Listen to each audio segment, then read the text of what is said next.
It's been a while since I shared a dungeon build for Tempest, and today I have one that features really high burst damage and some mobility for navigating dungeons. We are not using any of the new essences, so you should already have all the legendary items needed for this build. Before we move on to the skills and other details, make sure to subscribe to the channel if you haven't yet, so you don't miss any live streams and future content. Our first skill is Breaker, which we are using as a Zephyr source because Zephyrs are crucial for this build. Our buffs apply to Zephyrs as well, so we need them around. Additionally, we have a Shoulder essence that increases our damage when we use Breaker. Plus, this is a dash skill, which helps with mobility in dungeons. Next, we have Storm Fury. This skill increases our damage output. We don't have any essences for it, but if you have Eternal Gear for Storm Fury, it can boost your primary attack speed. Following that, we have Crosswinds. This skill empowers our and Zephyr's primary attacks, allowing us to deal significantly more damage. Lastly, we are using Cascade. This is another buff that applies to us and our Zephyrs, enhancing our damage output. Additionally, it increases our primary attack speed, which is important since this is a primary attack based build. Of course, we have to choose a primary attack too, and we are using Wind Edge for that. Now, let's check out our set items.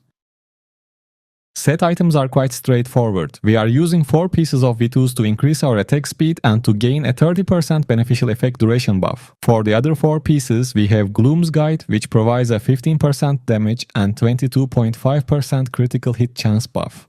To activate Gloom's Guide, all you have to do is use Breaker and it will be activated. Overall, I think this set item combination works really well. Now, let's take a look at all the legendary items we have.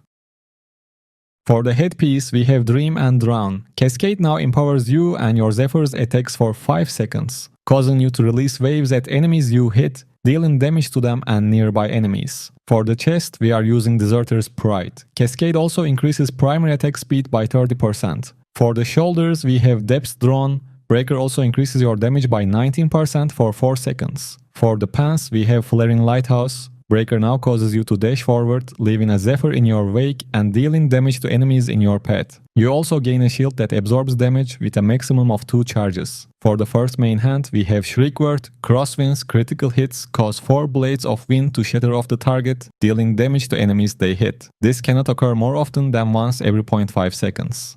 For the second main hand, we are using Fiendfell. Wind Edge becomes empowered every 6 seconds, causing your next attack to unleash a piercing wind that slices through enemies, dealing damage and shattering their armor, causing them to take 19% increased damage for 3 seconds. For the first offhand, we have no second chances. Wind Edge becomes empowered when you use a skill, causing your next 2 primary attacks to deal additional damage to nearby enemies. For the second offhand, we have Hurricane Hitch. Crosswinds now empowers your edges with wind, causing you and your Zephyr's primary attacks to unleash wind blades, damaging enemies.